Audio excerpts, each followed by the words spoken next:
like to call the April 30th, 2014 meeting of the Senate Finance Committee to order. This is a hearing. It's for informational purposes. We will not be voting. We do have additional members of the committee. Actually, I think every member of the committee expressed their desire to be here. But of course, there's conflicting meetings, so many members will be coming and going throughout the time together that we will have here this morning.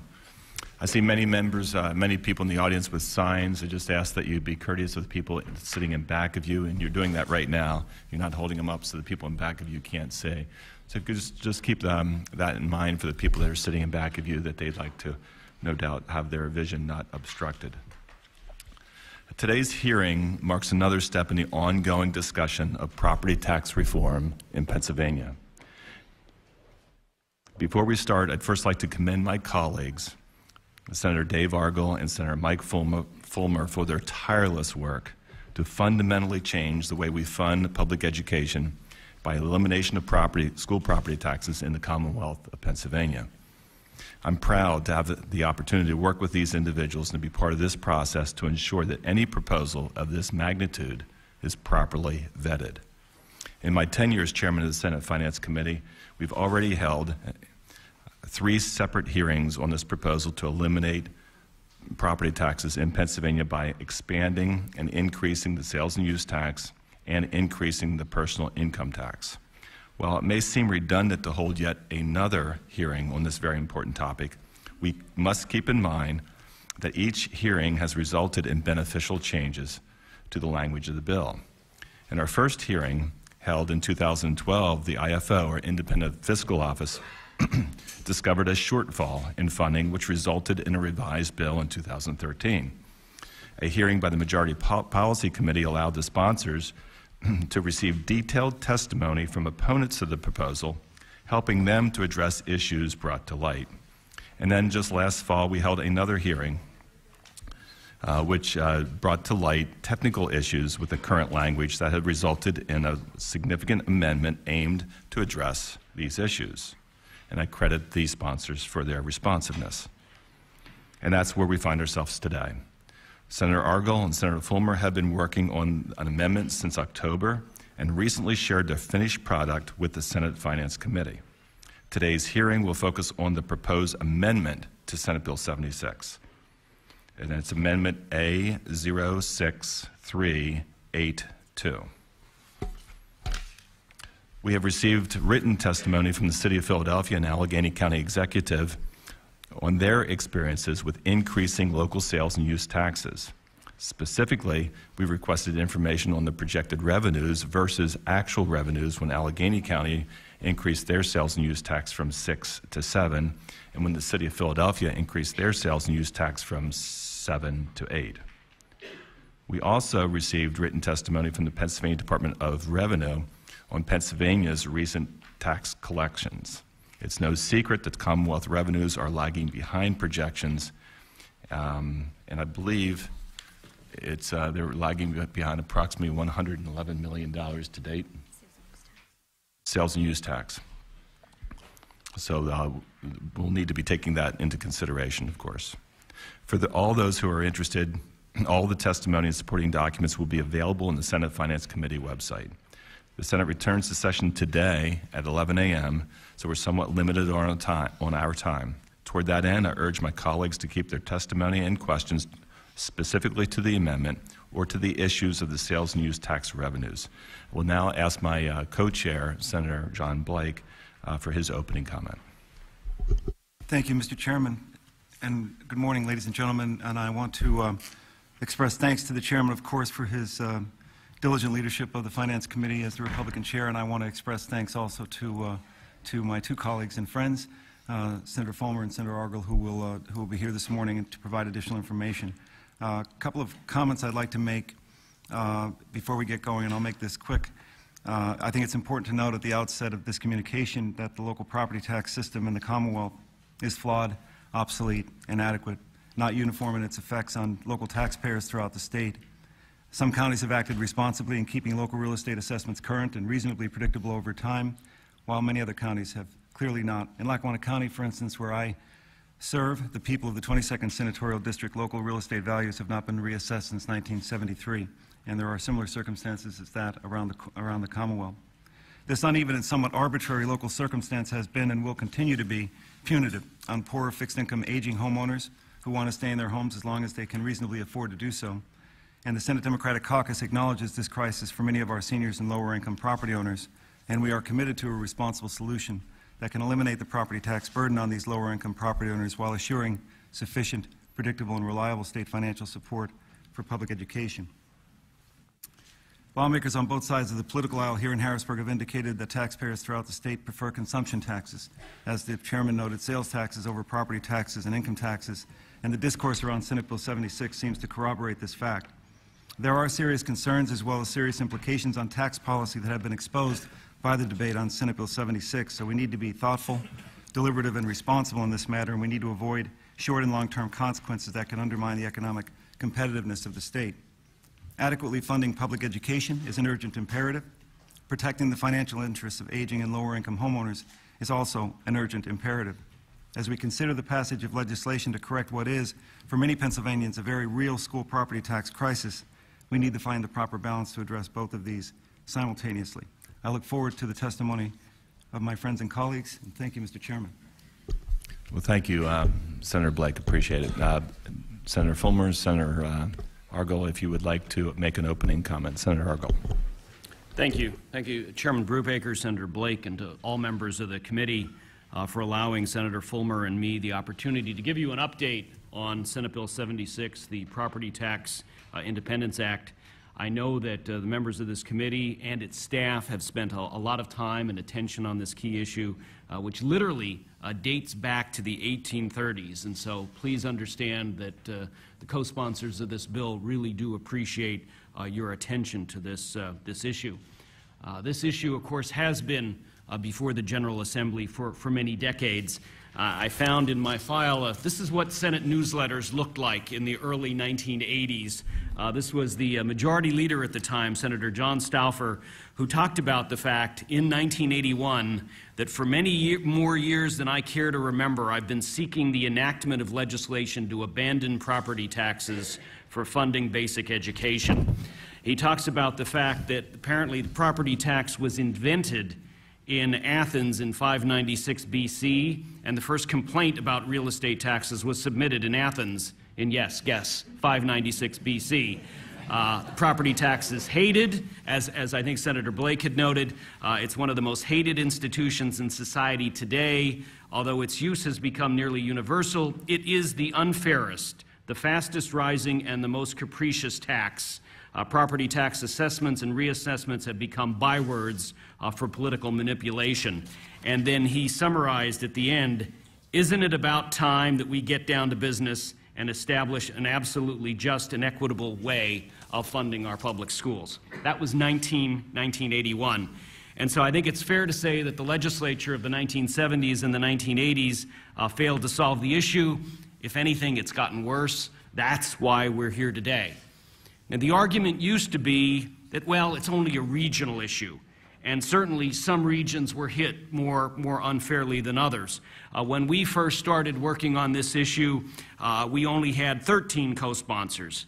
Today, we stand here with 26 co-sponsors, 13 Republicans and 13 Democrats. Senator Scott Wagner recently signed on just a few days ago, bringing us to 26. But I think it's important to note that among all the co-sponsors in the room, this is not my bill, this is not Senator Fulmer's bill, this is not Senator Brewster's bill, or Senator Yudichak, or Senator Boscola, or Senator Wozniak, or Senator Eichelberger, or Senator Brown. This bill was drafted by more than 70 different taxpayer groups across Pennsylvania. The names have been attached to the testimony. And think about it, when was the last time the taxpayer groups came to this body and said, we'd like to increase income taxes, we'd like to increase sales taxes? I think that tells you how serious they are about getting this job done. The concept, of course, in House Bill 76 and Senate Bill 76, Jim Cox really started the ball rolling in the House. He has devoted an incredible amount of time to this effort, along with Representative Scavello and several of his other House colleagues. As Senator Brubaker noted, this issue has been vetted very carefully by the House and by the Senate. It's been subject to 2 separate studies by the IFO, a thorough report by the Department of Revenue, and countless public hearings. As the Chairman noted, in December, thanks to both the Republican and the Democratic Policy Committee chairs, Senator Erickson and Senator Boscola, the policy committees held a pretty rare for this community bipartisan roundtable on this subject with the proponents and the opponents. And at that time, we challenged the opponents not just to tell us what they didn't like, but to give us their suggestions on how to improve the bill. That's how this amendment came about today. Over the past 4 months, our office has met with various groups opposing the legislation. Several groups were very helpful in giving us specific changes to strengthen the original proposal. That has proven to be very, very helpful. We were able to adopt a lot of those suggestions from those groups, including over 8 pages of clarifications from the Department of Revenue and concerns from the City of Philadelphia and suggestions from many, many other senators. Other interest groups, however, we have to be honest, continue to argue that the status quo is the way to go. This archaic and incredibly unfair school property tax, for us, we believe, is an inappropriate way to fund our public schools. And I have to think that the representative of those groups who are arguing for the status quo have never, ever attended a town hall meeting in Berks, Carbon, Lehigh, Monroe, Northampton, or Schuylkill counties. The opposition is a kaleidoscope of special interest groups, and I believe they're on the wrong side of history. They don't support any unified plan to solve this issue. They just say no to Senate Bill 76. As we've talked before, the guts of this bill, it increases the state property, the personal income tax from 3.07 to 4.34%. It increases the sales and use tax from 6 to 7%. It expands the sales and use tax to cover more goods and services. Along with the revenues from gaming funds, our bill will provide a dollar-for-dollar replacement for school district property taxes in every school district in Pennsylvania, according to the IFO. And each year, our bill will drive out more money through a cost of living adjustment.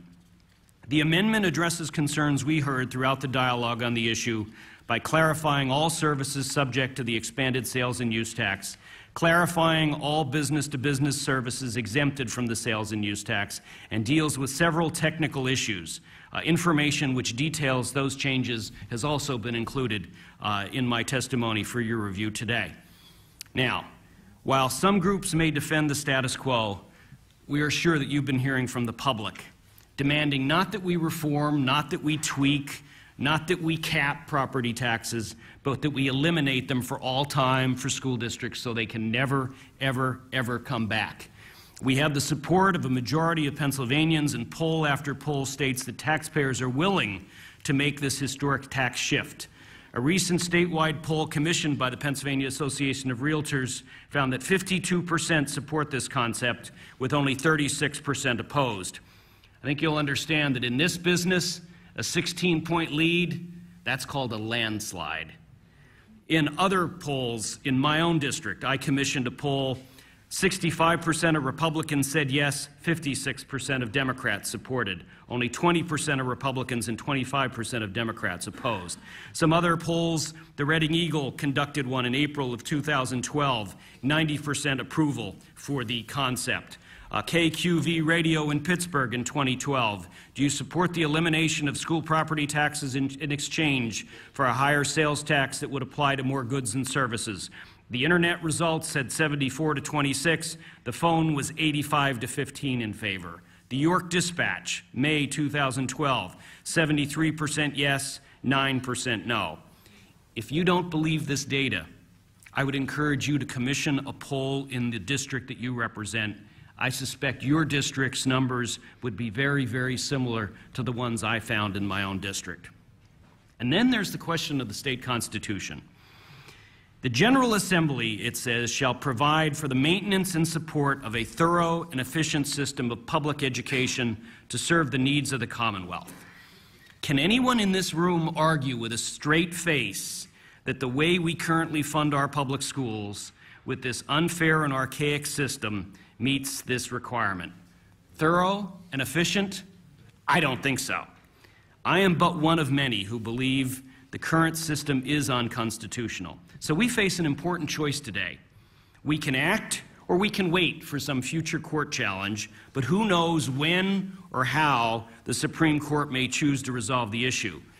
I doubt that if they do, that their solution will be at this suggestion of more than 70 taxpayer groups or face the kind of detailed analysis and public input as has been the case for House Bill and Senate Bill 76. There's a former deputy sheriff in the room today from Berks County who has spoken to many of you. He's given us the painstaking details of the eviction process. He has talked in his public testimony about the fact that, and I will quote, to physically evict residential or business property owners due to excessive and unaffordable school taxes is a very dangerous prospect. You've all seen the lists of tax sales in your district. You know how unfair this tax can be. And so my request today, as you consider your deliberations on this bill, is that if you want to eliminate and finally establish, after decades of successful efforts, a fairer way to fund our public schools, here's your chance. This amendment, this bill, Senate Bill 76. Just remember this one key principle that's been guiding this entire debate: no tax should have the power to leave you homeless. Again, Chairman Brubaker, Senator Blake, thank you for allowing us to come today. To all the members of this committee, we thank you for your input. We've been very, very grateful for all of your suggestions and guidance on this important issue. Thank you. Thank you, Senator. That was a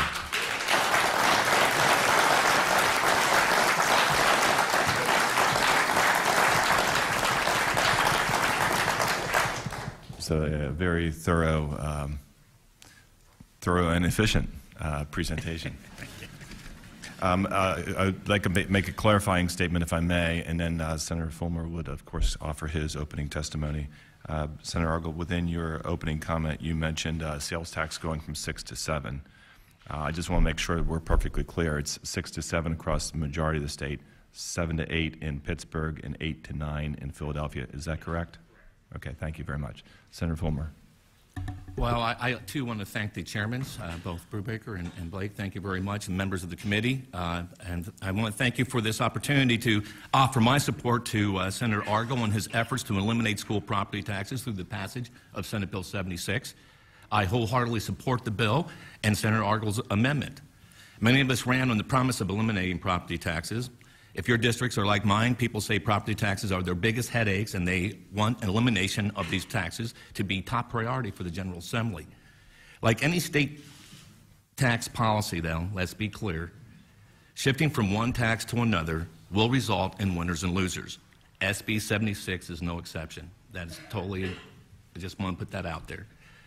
To eliminate school property taxes, SB 76, as stated, is a proposed of combination changes in the sales tax and changes in the personal income tax. The sales tax would be broadened and expanded to 7%, and PIT would be increased 1.27%, raising the net PIT rate from 3.07% to 4.34%.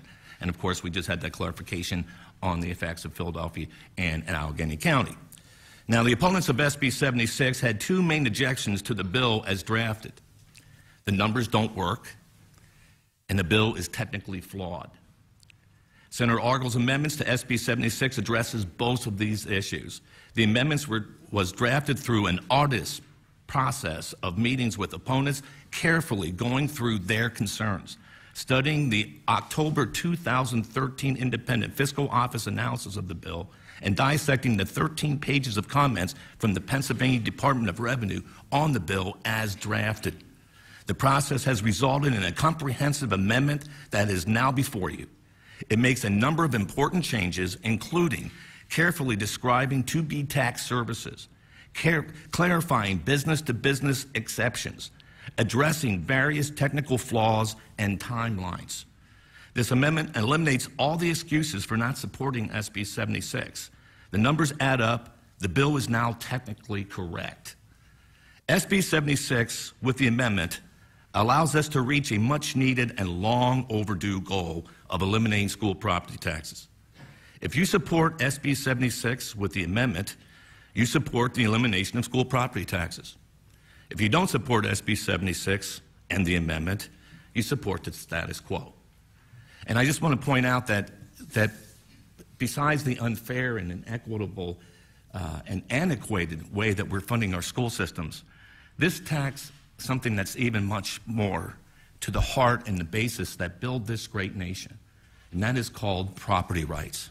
And if you look at Article 1, Section 1 of our state constitution, and if you don't mind, I'll read it to you.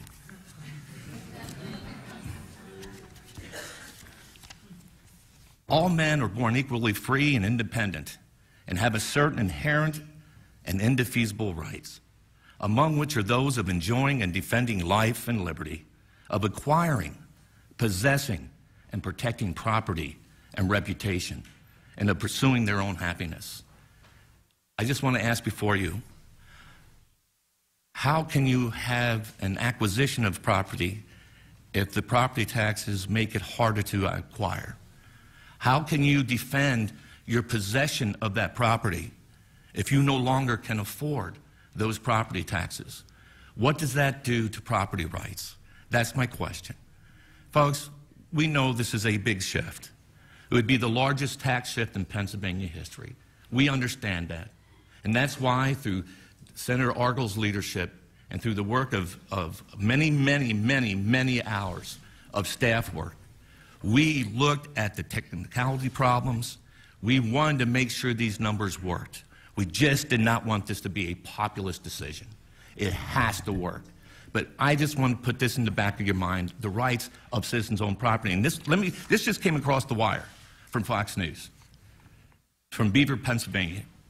A widow was given ample notice before her $280,000 house was sold at a tax auction 3 years ago over $6.30 in unpaid interest.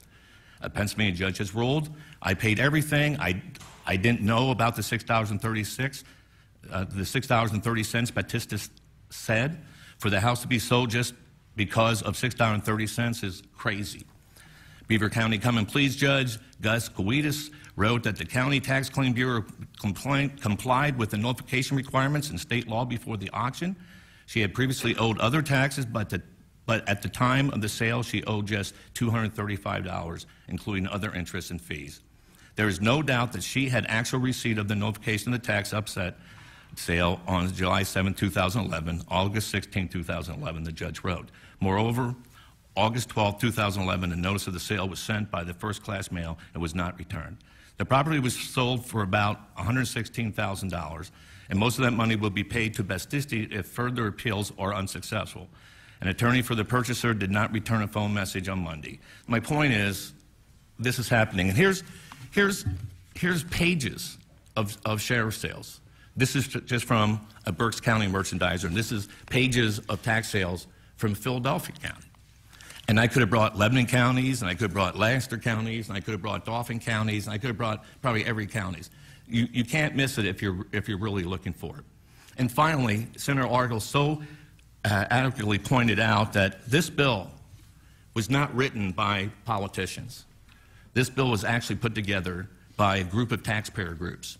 And it's actually, since Pennsylvania doesn't have a referendum initiative, this is probably the closest thing to a referendum initiative that we probably could have put together. And I just want to briefly, quickly, and I'm not going to name them all, but ones that may affect you and from your areas. AVCONS, the Allegheny Valley Citizens Against New School, Allegheny County, Butler County Taxpayer Alliance, Butler County, Citizens Against Higher Taxes, Dauphin County, Citizens for Elimination of Property Taxes, Perry County, Citizens for Responsible Education, Allegheny County, Clearfield County Homeowners Against Property Tax, Glowford County, Monroe and Pike Taxpayers Association, Monroe and Pike Counties, Monroe County Taxpayer Coalition, Morrisville Citizens for Quality, Safe, Responsible Education, Bucks County, PA Tax Talk, Montgomery County, Concerned Citizens for Common Sense Education, Clearfield County, Dauphin County Citizens for Property Tax Elimination, Dauphin County, Franklin County 912 Patriots, Franklin County, Hanover Tea Party Patriots, York County, Lehigh Valley 912 Project, Lehigh and Northampton County, Lower Bucks County Taxpayer Association, Bucks County, Stop Taxation of My Property, Cumberland County, Citizens Stop Citizens Group, Allegheny County, Stop Teacher Strikes, Bucks County statewide, Taxpayers United Reform Needed, Venango County. Taxpayer Reform and Ethics Committee, Venango County. Upper Bucks Taxpayers Action Group, Bucks County. Washington County for Property Tax Reform, Washington County. York 912 Patriots, York County, and York County Taxpayer Council. So these are the groups that actually helped put the bill together. We worked really hard on the technical side, and this bill has been vetted as well as any bill that I've ever seen since being in the Senate. And actually, maybe all our bills should be vetted this well moving forward. Thank you very much.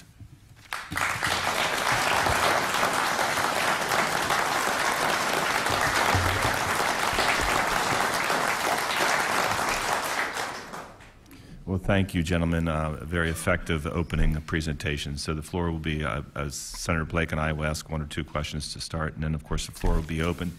Lisa sitting, she just left.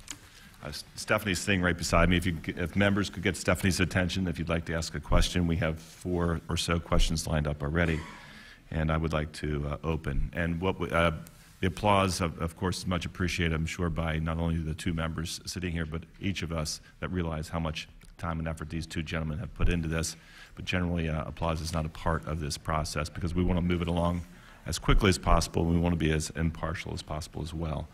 My opening 2 questions will be, we've heard that, this is a clarifying statement, we've heard that this bill is about elimination of property taxes, and indeed it is. But short term, should the bill become law, there still will be some school property tax. I just want to get that statement onto the record. I'm looking for the prime sponsor to confirm that the debt that school districts carry can still continue should this bill become law. You're correct. There is a limited number of school districts that currently have no debt. And so should this bill become law, their property taxes in those school districts would be completely eliminated. For those other school districts that do have debt, the great majority, they would keep 5%, 10%. It would be a small number, but they would need to continue to keep a small amount of property taxes on the books until those debts are paid, at which point their authority to offer and collect a property tax would cease. Thank you, Senator. Sales and use tax revenues are vital to this approximately $13 billion tax shift plan that you have invested so much time and effort in. Our sales and use tax revenue to date, they tell me, is down $111 million off of projection. How would your bill, how would the new law begin to adjust lack of revenues like we're seeing today inside of the responsibility the General Assembly has to run an efficient and productive state government system? I was very interested in looking at the information that it provided just recently to this committee, not only by the Department of Revenue, but also I thought Philadelphia and Allegheny counties numbers were very, very helpful. If you turn to the information from Allegheny County, you can see that when they were first allocated a 1% sales tax in 1995, that brought in $26 million. Today, that brings in over $44 million, and so it has grown. Now, in 3 of those years, it went down. In every other year, it went up. And so when the county executive, Mr. Fitzgerald, was asked the question of how do you plan for the good years and bad years, he summed it up, I thought, very well. As you can see, some years have been better than others when it comes to revenues, but the board and its leadership has budgeted wisely to be able to weather those fluctuations. I think that's where the rubber hits the road. And just on the practical side, let's be clear and real about this. This is going to also free up monies. And I think some reasons why our sales taxes are down is that, and in my discussions with people, especially the elderly, they're choosing between buying things, fixing their homes, and so forth to pay their property taxes. And some of them, they're choosing between their medications. So now you're going to have more money in people's pockets. And what happens when people have money in their pockets? They spend. So that's going to happen. That's going to happen. So I would really like to see that statistic after this would happen. because I believe this is actually good. You're going to be looking at a lot of money that's going to be freed up on a monthly basis for people to be actually doing things to their homes or purchasing whatever. Well, thank you, Senators. Senator Blake. Thank you, Mr. Chairman. Followed by, here's my list, followed by Senator Brown, followed by Senator Teplitz. Thank you, Mr. Chairman, and thank you, gentlemen. A couple of things. And I appreciate your candor, Senator Fulmer, about the shift, about the gravity and the scale of this. And embedded in part of this and part of the thing I've been grappling with is that subset of non-residential payers of property taxes, about $3 billion that are paid not by homeowners but are paid by corporations. And that's one of the issues I've been trying to wrap my head around in terms of the economic impact of the shift. On the issue of debt, as Senator Argo mentioned, there are only about 6 districts that don't have debt out of the 500 across the state, and I think that there's about $25 billion in debt that has to be amortized. I would note, though, and maybe I think this is correct, Senator Argo, that while there is an ability to use property taxes to amortize that debt, it's not the only pledged tax revenue to the amortization of that debt. Am I correct on that? It's certainly not the only source of revenue available to school districts. Right.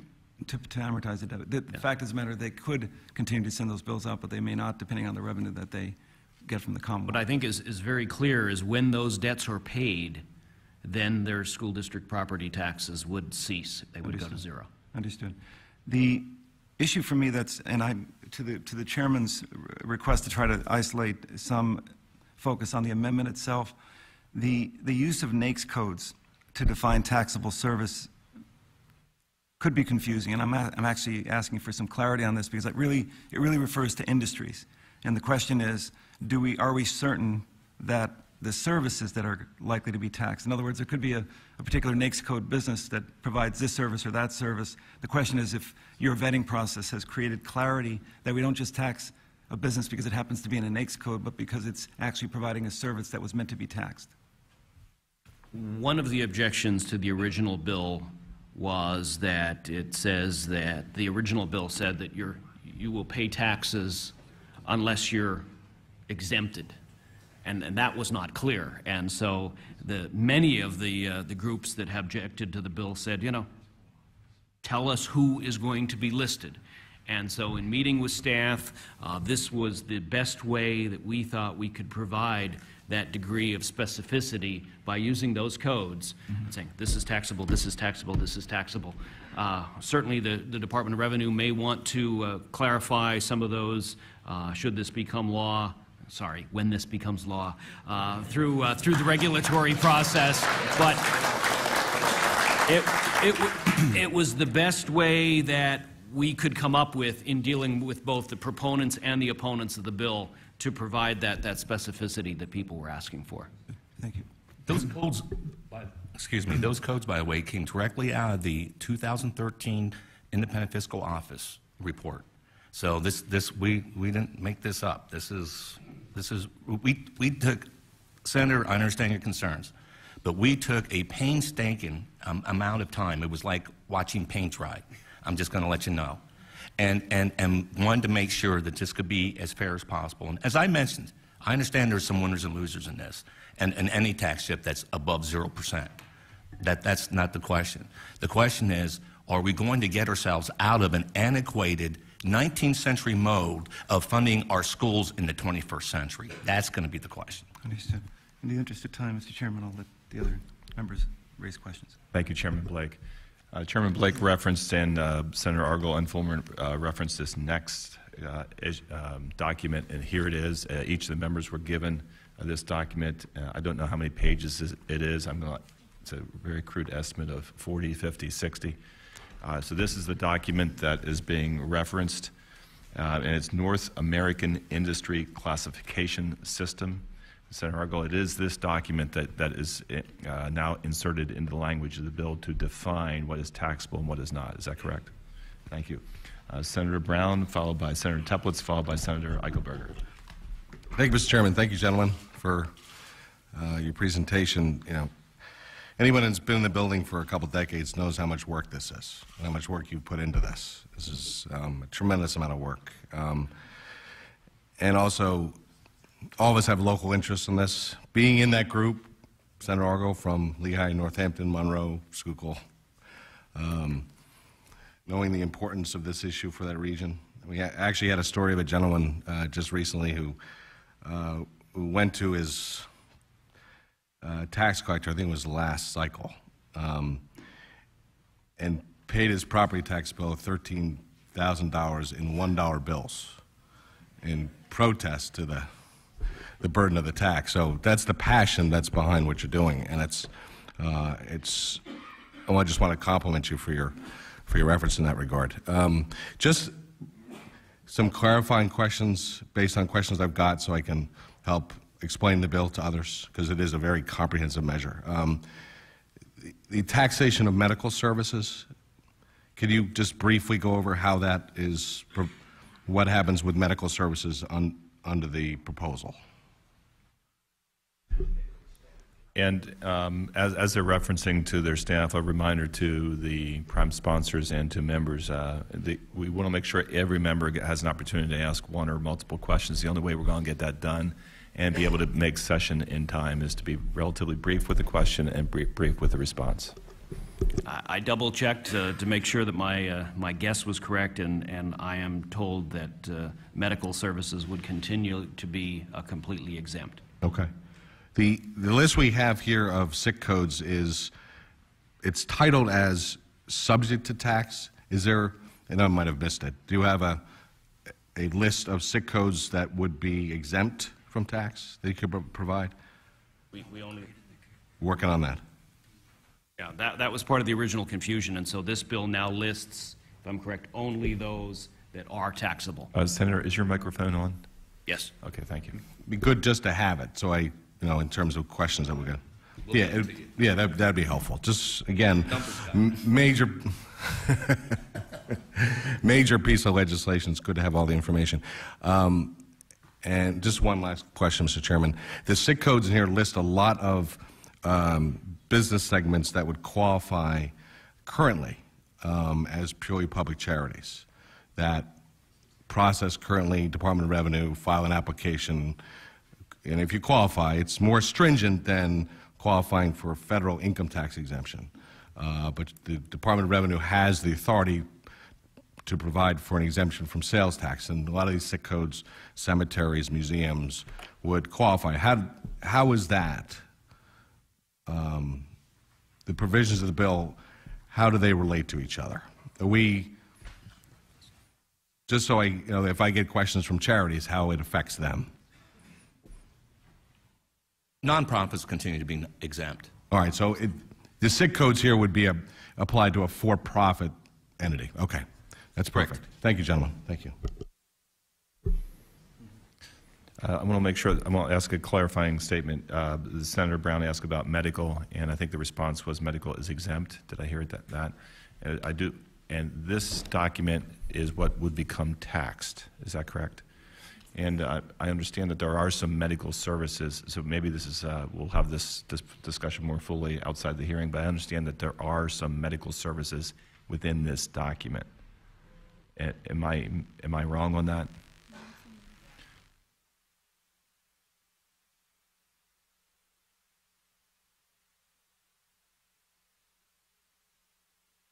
And what we're attempting to do is just make sure the record's perfectly clear. That's the purpose of this hearing, so that we're perfectly clear.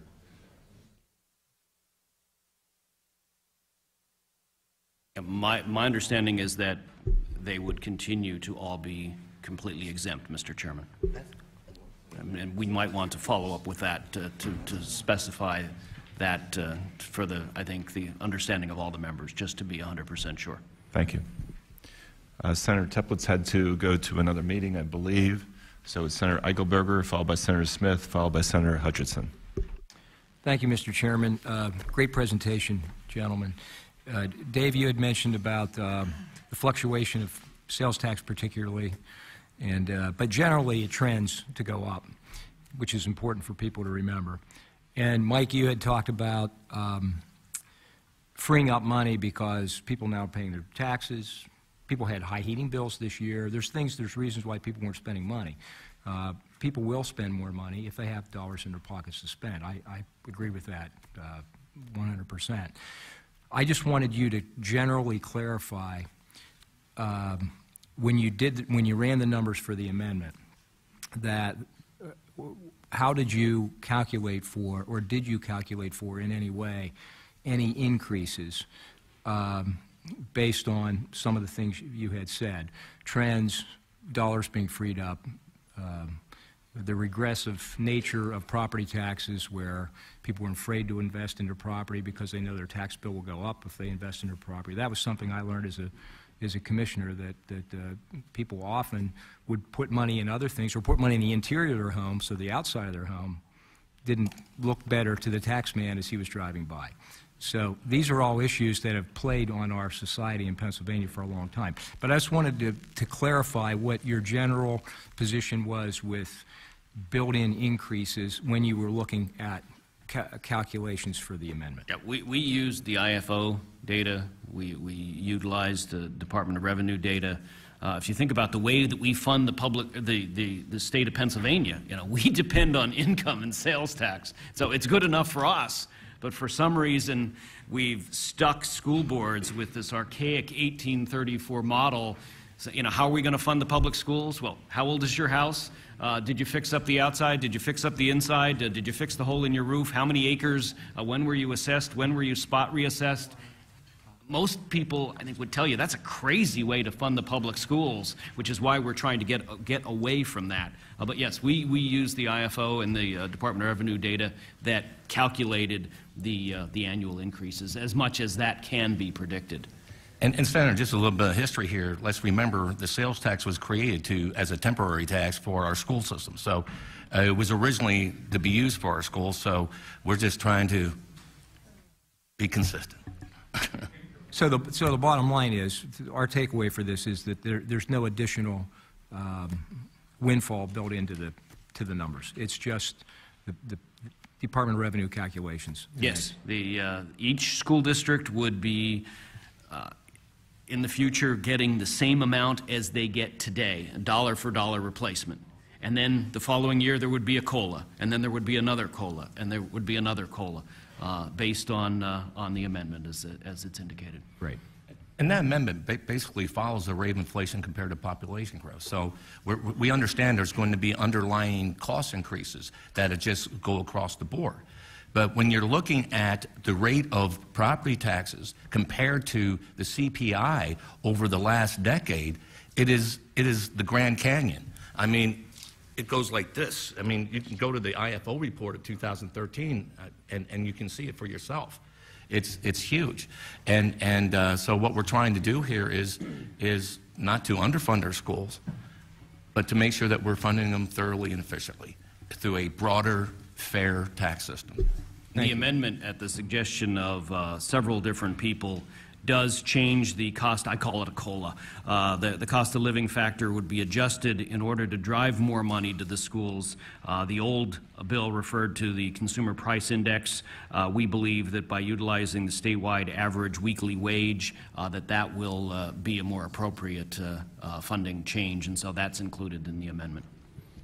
Great. Thanks very much. Thank you, Senator.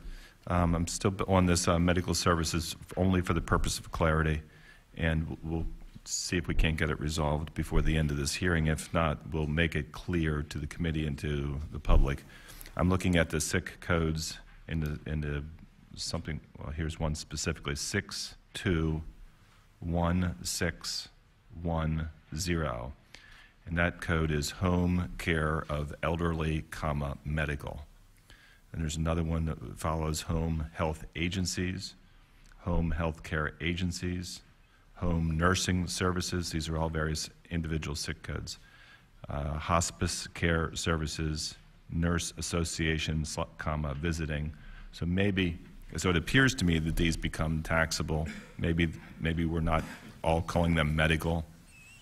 So I don't want to co-opt the conversation around this one narrow topic, but I just want to make sure that there's clarity.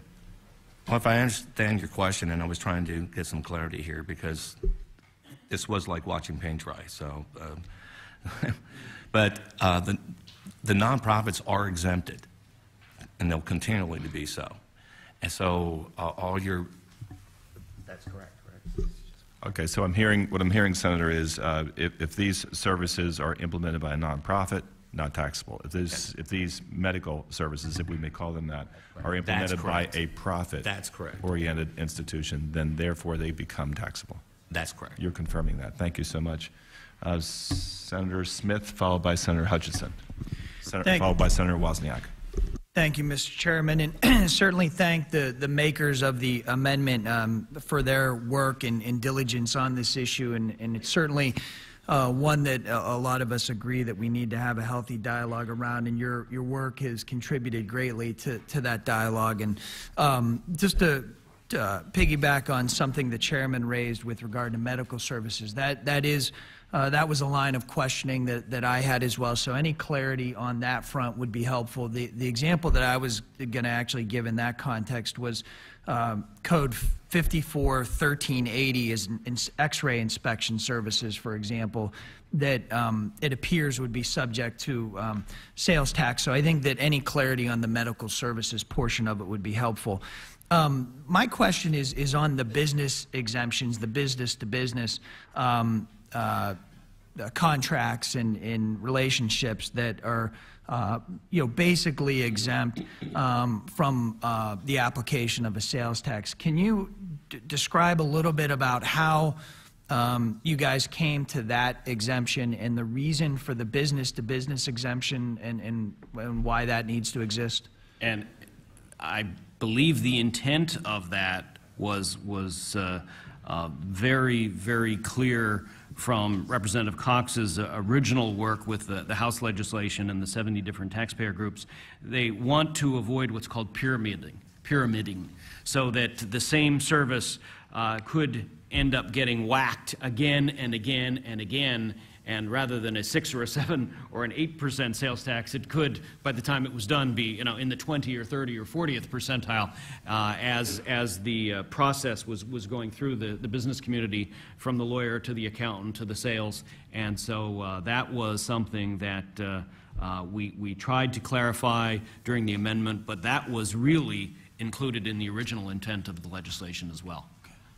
And to clarify that on the medical side, if you go to the amendment, and it would be on page 10 and it would be line 16, under 77, it says the sale at retail, this would be exempt, the sale at retail or use of goods or services that are part of a Medicare Part B transaction, that would be exempt. Okay. Okay. And just on the business-to-business exemption, I think it's, in talking to other members, I think it's a concern from the angle that, for instance, I think this would be the case, and correct me if I'm wrong, but a for-profit nursing home that goes out and has legal services done or accounting services done would not pay a sales tax on those services because of the business-to-business nature of the transaction.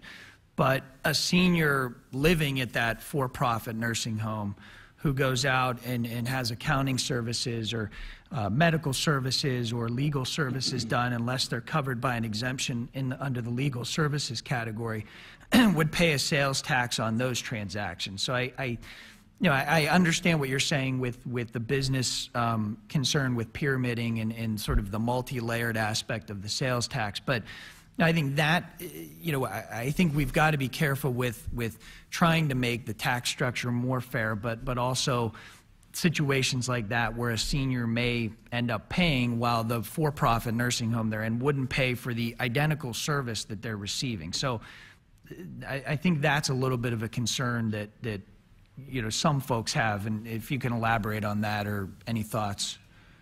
Just that I will review it with the folks who put this bill together in the original format, as well as staff. Senator Fulmer has talked about the fact that staff work has been incredibly important on this, and we want to get this right. Okay. And certainly and appreciate the effort with the amendment in trying to and I think this is the intent of the amendment, trying to make sure the numbers add up and working to make sure that there's no funding gap. Are you planning to go to the IFO for a study on the amendment to sort of nail down exactly what numbers they think are out there? We have already asked the IFO to do that, and to do that as quickly as humanly possible. Okay. Thank you, and thank you again for both of your work on this issue. It is much appreciated. Thank you, Mr. Chairman. Excuse me. Senator Teplitz has returned from a prior commitment, so he will be up next, followed by Senator Hutchinson, then Wozniak, then Senator Greenleaf. Thank you, Mr. Chairman, and thank you for accommodating me. I really appreciate it. I agree, and I think all of us agree, that this is an issue that has to be dealt with. Like most of the issues where there is a difference of opinion or where there could be, I think it's a matter of approach. And so there was one statement that Senator Fulmer made in his opening remarks that I would take issue with. I don't think that not supporting this bill, and I'm open-minded, and we haven't had to cast the vote yet, but I don't agree that not supporting this bill means that we're supporting the status quo. I mean, several of us have other approaches to dealing with the property tax issue, and I think we pursue those in good faith, you know, just as the proponents of Senate Bill 76 are pursuing those in good faith. So I would take issue with that. I appreciate your acknowledgement, though, that this does move from one set of winners and losers under the current system to another set of winners and losers. And I think that's important. And that's why, you know, some of us are proponents of providing targeted relief specifically to the populations like seniors on fixed incomes that are hurt the most under the current system, so that we can deal with that issue in a very focused way, perhaps without some of the collateral effects of raising income taxes, raising sales taxes, and expanding the base of the sales tax. My question is this, and Senator Argyle raised this a little bit in his opening statement, talking about the legislature's constitutional duty when it comes to education. We already have an inadequate and inequitable funding formula for education in the Commonwealth, and different levels of local effort make that system even more inequitable. For example, Harrisburg School District in my senatorial district is able to spend $7,500 per student, whereas Lower Merion School District spends $24,000 per student.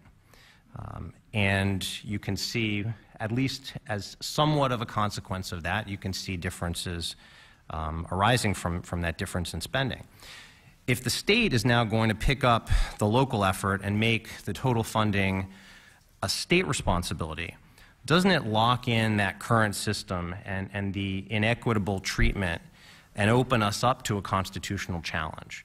I mean, how can the state fund the richest districts at the current levels and the poorest districts at the current levels without being susceptible to a constitutional challenge on equal protection or on thorough and efficient grounds? So that would be my question. We believe that the current funding formula should not be enshrined in granite and kept for all time. We believe that that should be addressed, and the chairman of the Education Committee sitting to my left has been very active on that front. But we believe that that should be a parallel discussion. There were some, I think, well-meaning folks who thought that we should lump it all into one bill. As you might imagine, this bill is already pretty complicated, and you know, we're trying to, you know, avoid the mistakes that were made in the 1970s and the 1980s and the 1990s. You talked about the possibility of targeted relief. I have voted for a lot of those targeted relief efforts in the past, and to be perfectly blunt, they all failed. Until we kill the beast and put the stake through its heart so it can never rise again, I don't think that we've solved the problem. And if I may add to that, Senator,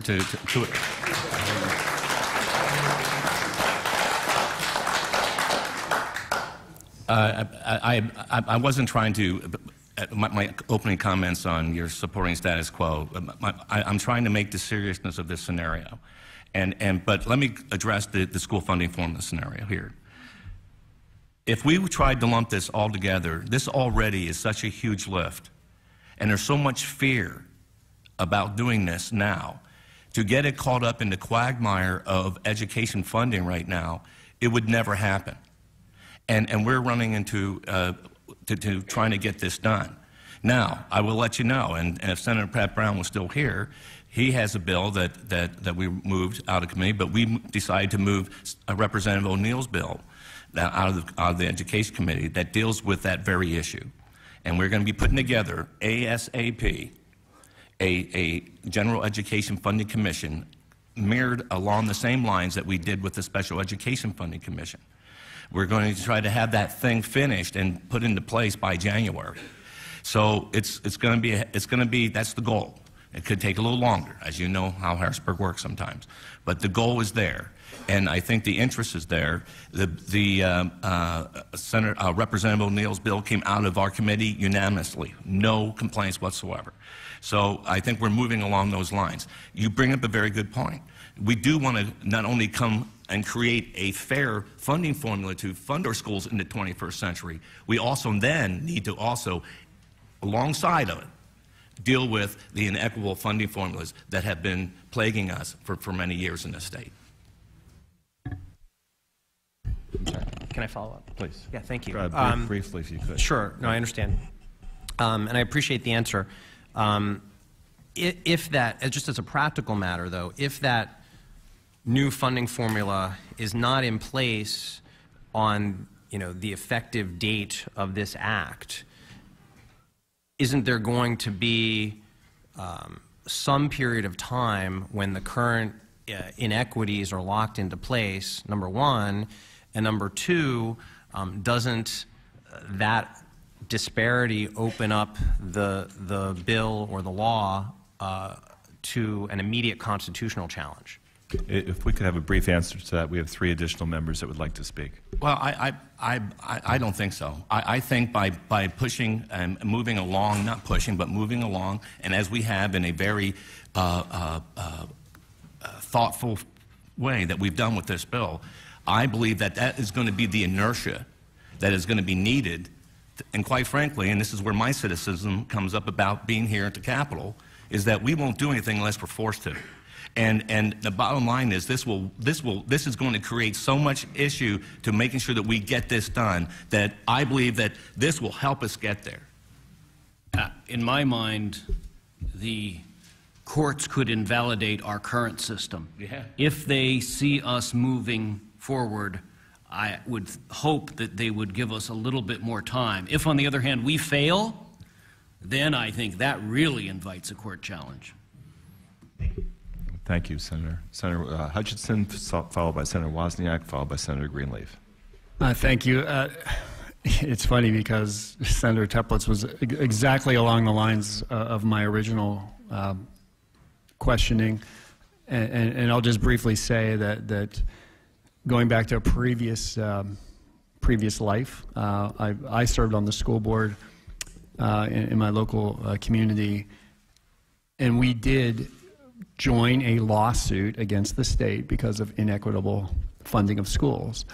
And that's why I get very concerned when we're through this plan saying that going forward, A, the state will essentially fund all of education, but B, some students, like those in my district, may get $12,000, $10,000 per student spent on them.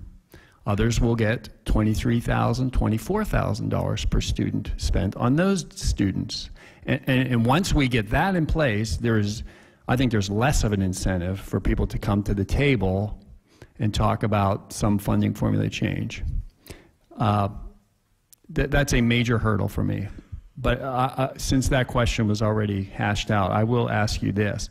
And this is something I really don't, I'm sorry, I don't know what direction you went with this, but in the future, if this bill becomes law, how will school districts issue debt in order to build new buildings, et cetera? What is that, a thumbnail sketch of that process after this bill is law? Senator, the quick answer is they would have to do it within their existing tax base, and there is the opportunity for them to ask the voters of their school district for permission for an additional local income tax.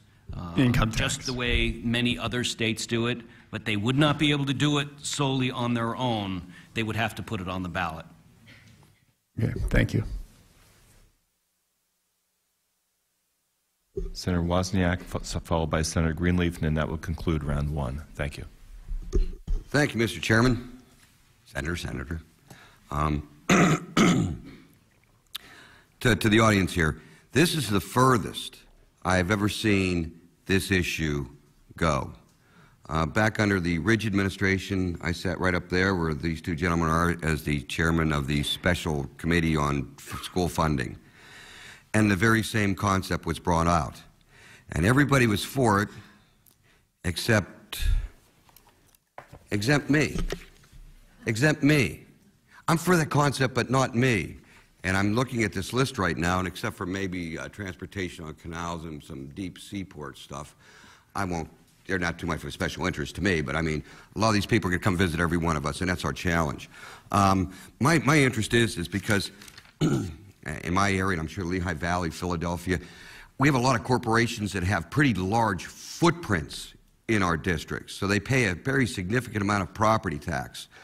A lot of those corporations, although they have the large footprint in Pennsylvania, have their headquarters in a mailbox in Delaware, where they're paying the Delaware corporate tax, which is very small, and paying zero to Pennsylvania.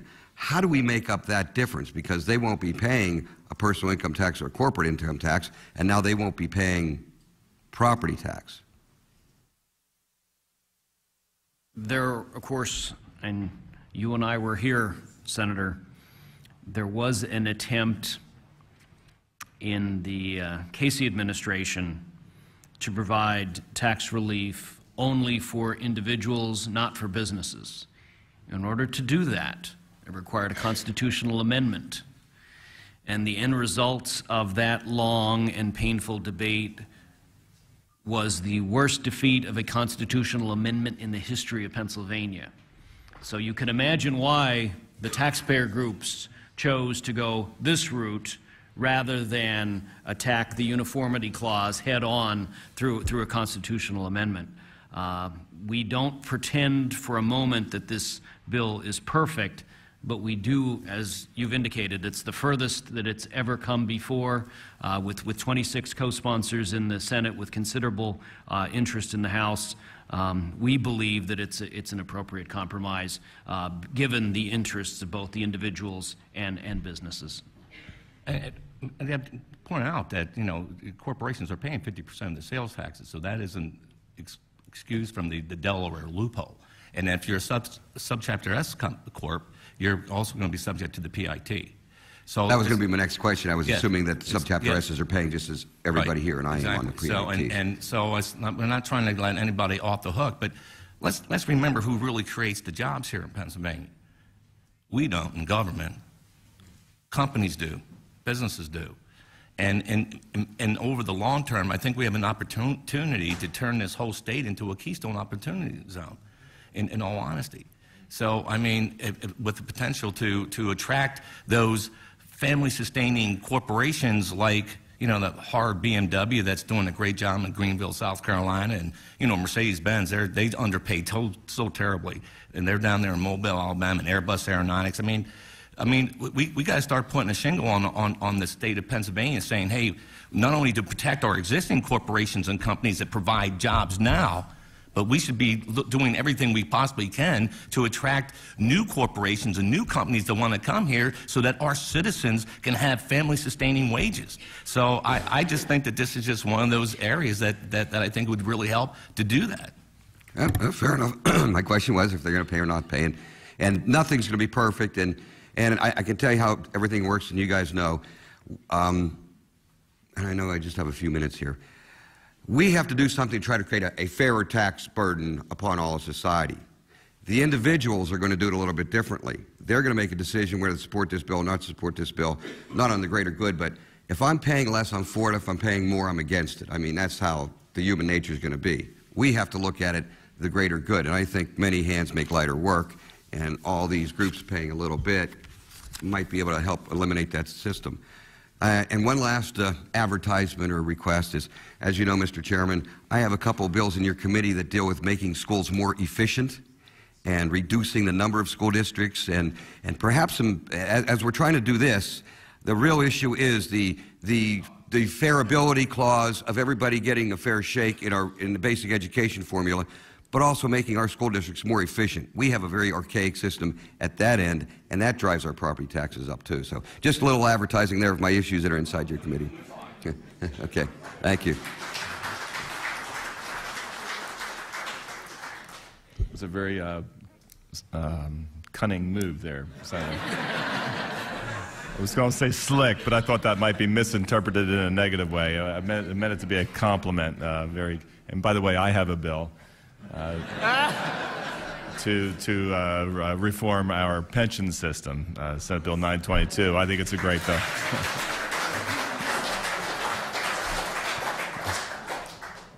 Senators, you have a lively audience here today, and I'd like to compliment each of the people in the audience for just how you are conducting yourself, and you're taking all this information, and I do appreciate that.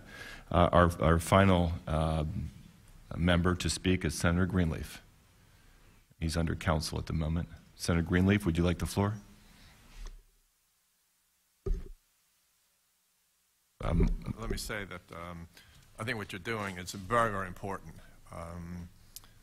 Not too long ago, when I was knocking on doors, going door to door in my district, I remember, and I've told this before, so excuse me for using it again, but I can't forget about it. I won't forget about it. A lady came to the door and she told me that she brought it up, I didn't, that she was going to lose her home. She and her husband were both working. They're middle class. It's not seniors anymore. This is happening to middle class people. And they said they're going to have to sell their home because they can't afford to pay the property taxes. I hear that over and over again in my district, and particularly in particular areas. So it's an important thing to what you're doing here. I had a deputy sheriff write a letter to me. He was up here maybe he's here again. I use the, I guess he is here. Yeah, he introduced himself to me.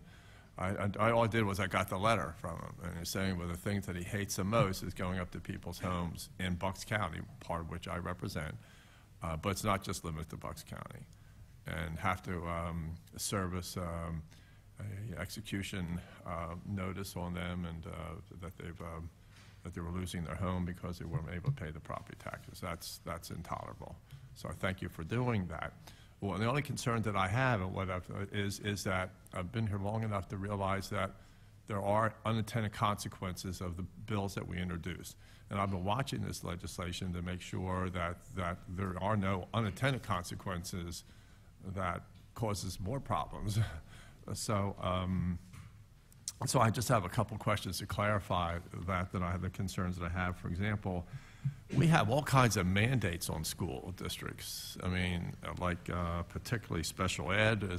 I have school districts where people come to my districts, and specifically because of the quality of the special ed that they provide, and they can walk into the school district and you're looking at $100,000 or more in additional costs, which they have no control over. And that's something I'm concerned about. How can they address that? How can we deal with that? And along with that is what was already asked about construction costs and about debt. Can they not incur any debts? So can they build something, maybe not Taj Mahal, but they may have to build something that would require debt because they don't have it in their budget or in their revenue stream. How do we deal with that issue? I don't want school districts calling me and saying, look, we just had a damage to a property or something, and they have to spend money to repair or build something. The guts of the bill, of course, provide a dollar-for-dollar replacement on what every school district receives today. And then, as I'd noted, there's a cost of living the following year, and so that base will grow we believe that a lot of construction or reconstruction or repairs could be funded through that process, through that growing budget every year. And then, as I'd also indicated, that if a school district believes it has a special need and it has a strong argument to make that we need to replace this XYZ, then they do what many other states require. They put it on the ballot, and the voters decide whether or not that's an appropriate use of the debt. Yes. And Senator, if I may address your mandate relief, you know I'm a huge mandate. I hate unfunded mandates. Right, absolutely. And if it was up to me, and We if should I was... we should get rid of a lot of them, that's for sure. Exactly. And I totally understand what you're saying. And if I was the guy, I would take the 1949 school code and sunset it and start over. Because there's so many things in there that do not affect our child's safety or the education of our children, but are just reporting requirements and continued built-in costs that unnecessarily build in the cost of education has nothing to do about the student in the classroom nor their safety. So I would be glad to work with you on mandate relief starting this year as we're addressing a very tough battle with our budget going forward. I would like to say that we had the magic wand and I could actually guarantee that to happen. It's going to take some work, Senator, but I do believe that if we stay focused enough, I believe we'd be able to address that. Yeah, I'm just concerned that if we are still providing those mandates, and then they have to pay for it. So that's one of the And perhaps if we take away this hated unfair property tax that currently allows them to pay for some of those mandates, maybe we'll take that issue a little bit more seriously in this building, Senator. Well, we could.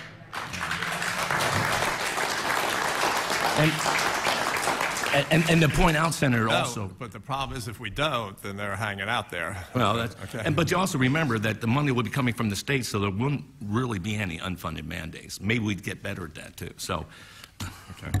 The other issues are in regard to the technical issues. I see the list that you have here. I have it here with me, the many pages, and what does all that mean? I mean, it has general definition, but doesn't say, like,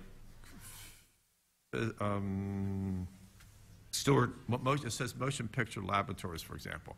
I don't know what that means. It means that you tax everything that they do. What do you tax? What you don't tax? We reversed the polarity of the bill, if you will, where originally the concept was you're taxed unless the exemption is listed in the bill. Instead, at the request of a lot of groups and individuals, we tried to list everything specifically that would be taxed under the new system. That's I understand that. I just don't understand what's being taxed. It's a long list, and in order to come up with enough money to completely replace the school district property tax, we needed in excess of $10 billion. It's more basic than that. I mean, it's just maybe I'm just so dense that I don't get this. But I don't believe that for a minute, Senator. Like when it says this, they list all these pages and pages of it, and that's okay. I think it's a good move. You're very, very specific. But what are they taxing? The product? What they sell? I guess that's what they're. I mean, the sales and use tax that it would be now included under the state sales tax. I have more questions about that. For example, and also on the legal community. I am an attorney, so I know how that works. How about individuals that are going into bankruptcy? Which happens a lot, and lawyers reduce their fees to even handle some of those things, and they're going to be paying sales tax on that, or pro bono work. The lawyers do a lot of pro bono work, which means they're not charging, or they're not charging an awful lot. I know there are some exceptions in the legislation now. Maybe you want to look at some additional exceptions where, I mean, I'm not talking about big money things. We're talking about a lot of general practitioners do a lot of free work or reduced rate work and things like that, specifically getting into like adoptions. If it's zero cost, there's zero tax, 0 is 0. Okay? That's how that would work. And I know, Senator, for instance, family law was exempted, but I believe we're on your schedule for next week to continue to walk through exactly, in terms of legal services, what should be taxed and what should not be. Yeah, that would be helpful. So I'm happy I to work with understand you where on you're that. going. Absolutely. Some where it's not a problem with the money. Others, there's really very marginal things that are being done as far as costs go, and they're being. And remember, in other industries, there's insurance to pay for this. There's backup for this. There's not there may be, I don't know what the very low percentage of people that come to lawyers' offices are paying it themselves. They don't have legal insurance. There's some of it, but very, very few. And so you have to know that who's going to pay it. The lawyer's not going to pay it.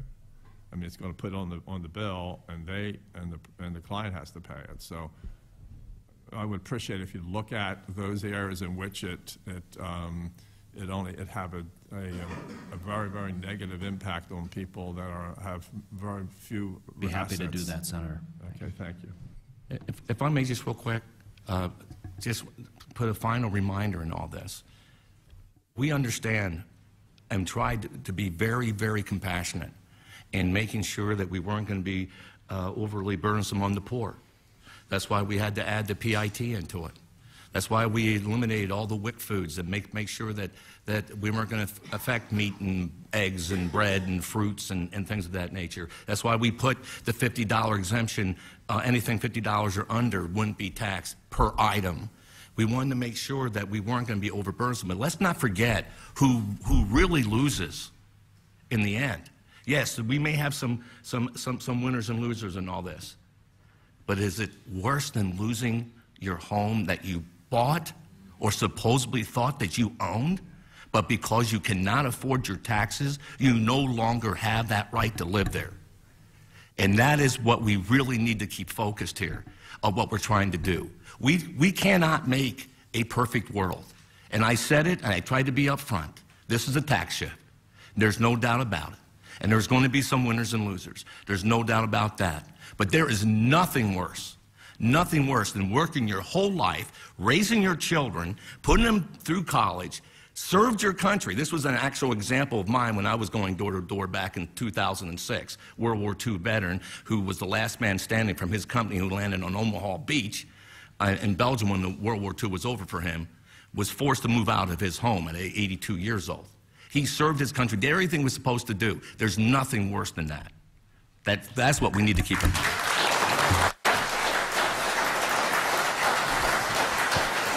Well, I mean, I have a follow-up on that. There's also nothing worse to deny someone who is being sued. They don't have the money, and they'll lose their home.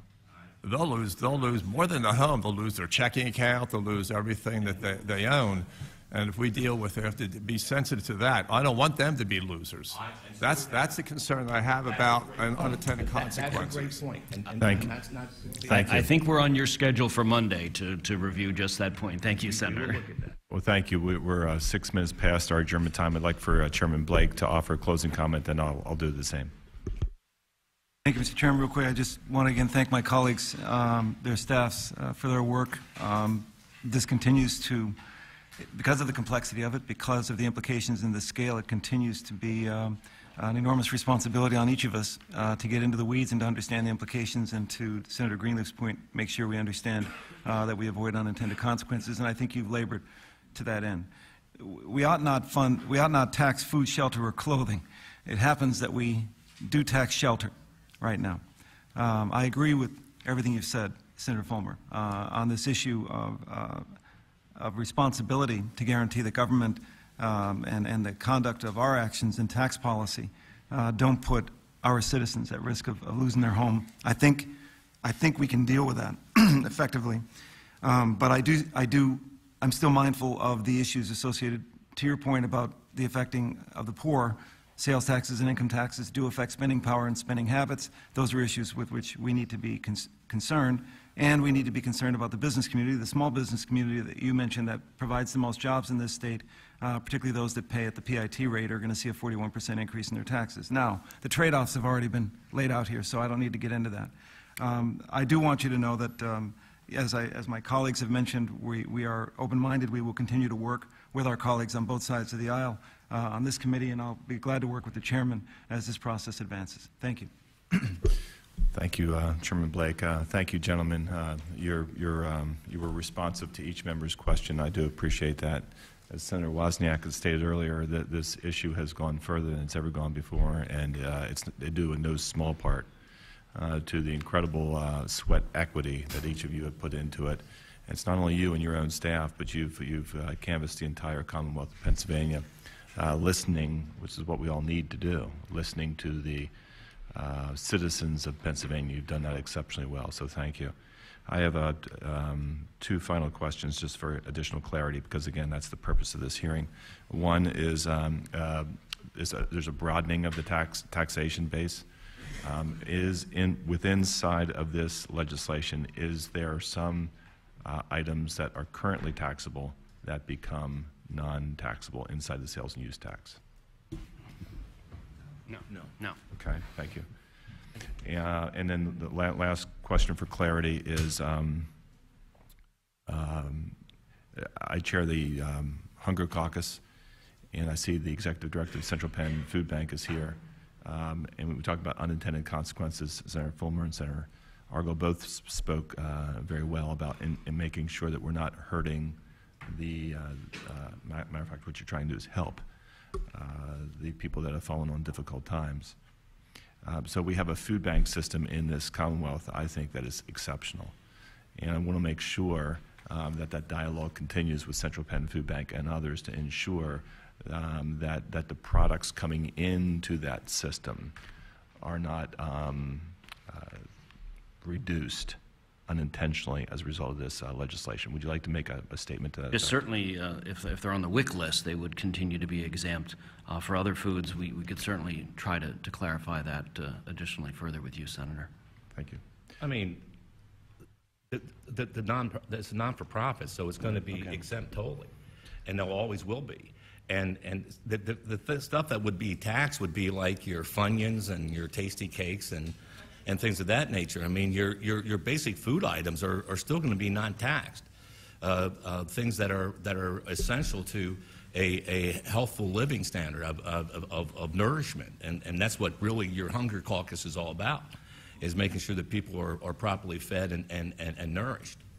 Okay, well, we'll have further dialogue on that. A portion of the foods that come into our food bank system, second to none in the country, in my opinion, are coming from very profitable corporations that are taxable, and they're taking some of those some of their product, and they're generously donating into that into the system. And it might be a misinterpretation by me, but it's my understanding that some portion of that inflow could be altered as a result of this. So we will make sure that does not occur. Senator, it's important for us to get it right, and I just want to thank you for this, and I want you all to know you asked me harder questions today than the people on my doctoral dissertation committee did 8 years ago.